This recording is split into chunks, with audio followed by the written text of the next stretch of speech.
सवाल दिया जो कि बहुत ज़्यादा जरूरी है। और हमारे चिकित्सा के क्षेत्र में डॉक्टर सदानंद जी, आपका भी बहुत तहे दिल से धन्यवाद, नमस्कार। आप लोगों के मेडिकल क्षेत्र में किए गए योगदानों को हम लोग जब सौभाग्य मिला जो आपसे हम लोग एक साथ मंच पर हैं। सलमान हुसैन जी, जब भी गया आपने तो आपके द्वारा दिया गया एयरपोर्ट सबको याद रहेगा यहाँ। और इस अस्पताल के सारे शिक्षक, पैरामेडिकल स्टाफ और यहाँ सारे स्टूडेंट आप सब लोगों को मेरा नमस्कार। देखिए, यहाँ किसी भी देश का भविष्य जो होते हैं वो बच्चे होते हैं। किसी भी अस्पताल हो या कहीं पे भी हो, बच्चे जो होते हैं देश का भविष्य होते हैं। हम सबको जहाँ जाना था वहाँ चले गए, लेकिन आप एक कोरा कागज है, आप जाके न जाने कितने आगे जाएंगे। यह महात्मा बुद्ध की धरती है, ज्ञान की धरती है। इस मगध की धरती से जब तुम और एक साधारण बच्चा था तो किसी को नहीं पता था कि वहाँ मगध साम्राज्य का अखंड भारत का वो निर्माता बन जाएगा। तो आप लोगों से बैठे न जाने कितने लोग भविष्य में जाके क्या बनेंगे ये किसी को नहीं पता है। इसलिए हम सारे बच्चों से कहते हैं अपने लुक से ज्यादा बुक पर ध्यान देना। आपकी सफलता इतनी होनी चाहिए कि आपका दुश्मन भी कहे कि हमारे जान पहचान का ये इंसान है। आज ये उम्र है, सर झुका के पढ़ लीजिए। वादा है आपका जिला में सबसे ऊंचा सर आपका होगा। और जो माँ बाप से वादा किए हैं, जो समाज से वादा किए हैं, अपने आप से वादा किए हैं, उसे कभी पीछे मत हटिएगा। यदि आप वादा करते हैं एक्स अमाउंट की डिलीवरी का तो उससे 4 गुना वादा करके लौटाइए। दिमाग में याद रखिएगा कि लोग जब भी आप आगे बढ़ेंगे तो कुछ लोग आपको टांग खींचने के लिए आएंगे, निंदा करने के लिए आएंगे। यंग एज में बच्चे इस सब चीज़ों में भटक जाते हैं। कई बार आपके सामने समस्याएं आएंगी। इन सब चीज़ों को नहीं देखना है, क्योंकि देखिए याद रखिए सीता मैया को भी अग्नि परीक्षा देना था, तो हम और आपकी डेगची के मसाला है। तो याद रखिएगा जब हम संघर्ष कर रहे होते हैं तो अकेले होते हैं, लेकिन जब सफलता हाथ लगती है तो पूरा कारवां हमारे पीछे हो रहा होता है। तो वो दिन जरूर लेके आइएगा और कामयाब जरूर होइएगा, क्योंकि आने वाले वक्त में लोग आपकी खैरियत नहीं आपकी हैसियत पूछने आएंगे। याद रखिएगा दुनिया कुछ तो कहते हैं गोल है, कुछ जोयोइड है, कुछ ये है वो है। दुनिया मतलब ही है, याद रखिएगा। बहुत जरूरी है कामयाब बनिए, लेकिन सबसे ज्यादा जरूरी है कामयाबी के साथ एक अच्छा इंसान बनना। एक ऐसा इंसान बनिए कि आपके बगल में गरीब से गरीब इंसान को, बैठा हुआ इंसान को एहसास ना हो कि वो गरीब है। अपने अंदर वो करुणा का भाव रखिए, क्योंकि याद रखिएगा जिस पेड़ पर ज्यादा फल लगते हैं वही पेड़ झुकता है। अपने आप को वैसा महसूस कीजिएगा कि आपसे कोई बात करके जाए तो कुछ सीख के जाए और हर रास्ते याद करके ऐसा थे।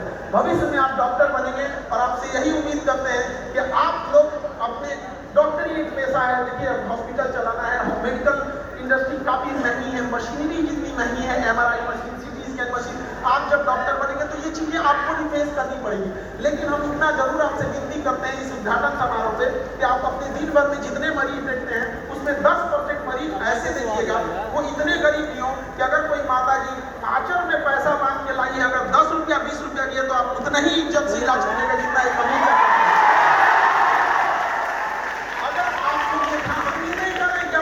अगर आप 10% भी करते हैं तो हजारों की संख्या में ये हॉस्पिटल से बच्चे बनेंगे। वो 10% करके न जाने कितनी 10 साल के बाद एक ऐसी संख्या बढ़ जाएगी, न जाने कितने लोग तब किसी गरीब के साथ ऐसा अन्याय नहीं होगा। याद रखिएगा लोग कहते हैं कि बीमारियां बहुत खतरनाक हो गई है, कोरोना है, इबोला है, कैंसर है, इन सबसे खतरनाक बीमारी गरीबी हो गई है। गरीबी इतनी खराब नहीं है कि इंसान सबसे पहले सिक्कों से ज्यादा तो रिश्तेदार गिर जाते हैं अगर गरीबी आती है जेब में। तो इसलिए आप इनका सहारा बनिएगा। हमेशा से क्रांति की धरती रही है बिहार। इस धरती को आप लोगों को और आगे गौरवान्वित रहना है। हम लोग बिहार वाले हमेशा से अपने पूर्वजों के किए गए कारनामों को, उनके पूर्वजों के किए गए मेहनत को भुनाते आए हैं। हम बिहारी ये किए, महात्मा बुद्ध यहाँ से आए, महात्मा बुद्ध, महात्मा गांधी, महावीर स्वामी। लेकिन अब वक्त आ गया है, अब आप कुछ करके दीजिए। कब तक हम अपने पूर्वजों का नाम लेते रहेंगे? ये युवा है आप लोग कर सकते हैं। तलवारों के साए का इतिहास हमारा बनता है। जिस ओर जवानी चलती है उस ओर जमाना चलता है। युवा को कर्मठशील बनना चलेगा, लेकिन आजकल का युवा सोचता है 1.5 GB डाटा खत्म करके सो जाता है। युवा को थोड़ा सावधान होने की जरूरत है। युवा अवस्था में समय की बर्बादी मतलब होता है अमृत से पांव धोना। यह बहुत मूल्यवान समय है और आप सौभाग्यशाली हैं जो आपके माँ बाप और माहौल ऐसा मिला है कि आपको इतने अच्छे शिक्षा संस्थानों में पढ़ने का मौका मिला है। इतने योग्य शिक्षक लोग आए आपके मेडिकल कॉलेज में, पैरा मेडिकल स्टाफ है जो आपको पढ़ा रहे हैं। आप अपने गली मोहल्ले में देखिएगा, ऐसे बहुत सारे लोग मिलेंगे जो पैसे के अभाव में स्कूल ना जा सके। उनका इसका मतलब ये नहीं कि वो अभाव में है तो वो विद्वान नहीं है या वो आगे नहीं कर सकता है। तो आप इस चीज़ को ध्यान रखिएगा, यदि आपको किस्मत ने मौका दिया है तो इसका भरपूर उपयोग कीजिए और समाज को लौटाइए। एक बार जब डॉक्टर बन जाए तो अपने पैसे से अगर किसी एक गरीब को भी अगर आप पढ़ा सकते हैं, उसका जीवन बदल सकते हैं, तो कम से कम इतना तो रहेंगे कि ऊपर वाले से आंख में आंख मिला के देख सकते हैं कि ये गरीब को, जिसको नहीं पढ़ सकता था, हमने पढ़ाया है, यही एक ऐसा पुण्य की है। तो कुछ ना कुछ तो ऐसा कीजिए। लाख बहाने मिलेंगे आपको असफलता के लिए, कोई एक बहाना बना लीजिए जिससे कि आप सफल हो सके। याद रखिएगा, आपके बूढ़े माँ बाप आपकी कामयाबी की राह देख रहे होंगे। कामयाबी का ये मतलब नहीं कि आप कामयाबी का ये मतलब होता है कि आपसे आपके माँ बाप को भी गर्व महसूस हो कि ये मेरा बेटा है, ये मेरी बेटी है। और इस मेडिकल कॉलेज में हम ये जरूर कहना चाहते हैं कि लड़कियां आप लोग जरूर पढ़ाई कीजिए, और जब आप डॉक्टर बन जाइएगा तो समाज से भी पूछना चाहते हैं कि समाज को भी अपनी बहन बेटियों को जब बीमार पड़ती है तो लेडीज डॉक्टर ढूंढने लगते हैं, खोजने लगते हैं, जो वही समाज जिन्होंने महिलाओं की पढ़ाई का विरोध किया था। तो आप उन लोग को भी सोचना चाहिए कि यदि महिला पढ़ेगी ही नहीं, जब डॉक्टर बनेगी ही नहीं, तो आपके घर की बहन बेटियों का इलाज कैसे करेगी। आप महिलाओं लोगों को भी कहना चाहते हैं कि आप इतनी बुलंदी पर जाइए कि जो उंगलियां आपको पीछे गिराने के लिए उठी थी, कल जब आप अपने शहर गांव मोहल्ले में जाए तो आपको सैल्यूट करने के लिए उठे।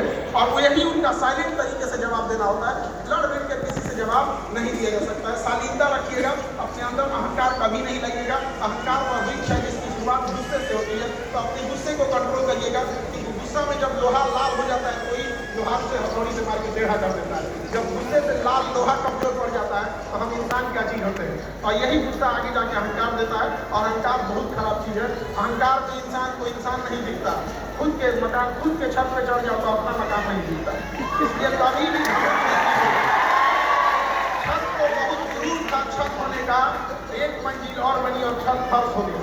इसलिए हमसे नायाब लोग यहाँ आए और चले गए, रह गई तो उनकी यादें, उनके दिए गए शिक्षा और संस्कार। तो हम यही उम्मीद करेंगे कि आप भी जब जहाँ से भी आए हैं अपने गांव से, जब आप स्टूडेंट लाइफ में थे तो जब यहाँ से जाएं तो यहाँ के शिक्षक, यहाँ का पूरा हॉस्पिटल, ये कॉलेज याद करें कि इतने बेहतरीन स्टूडेंट और इतने डिसिप्लिन वाले थे। जब आप डॉक्टर बन के जाएं तो इलाज करने के बाद मरीज ऐसा फील करे कि वो डॉक्टर नहीं, उसे अपना अभिभावक, एक माँ बाप की तरह एक सेवा करने के लिए मिला था। जब आप जब जिस गांव से आप सफल हो वो गांव आप पे गर्व करे। हम सब आपके मंगल भविष्य की कामना करते हैं, और हम भी अपने राज्यपाल महामहिम श्री आरिफ मोहम्मद खान साहब के वाक्यों को सुनने के लिए लालयित हैं। तो इन्हीं वाक्यों के साथ हम अपनी बात को विराम देते हैं। जय हिंद, जय भारत।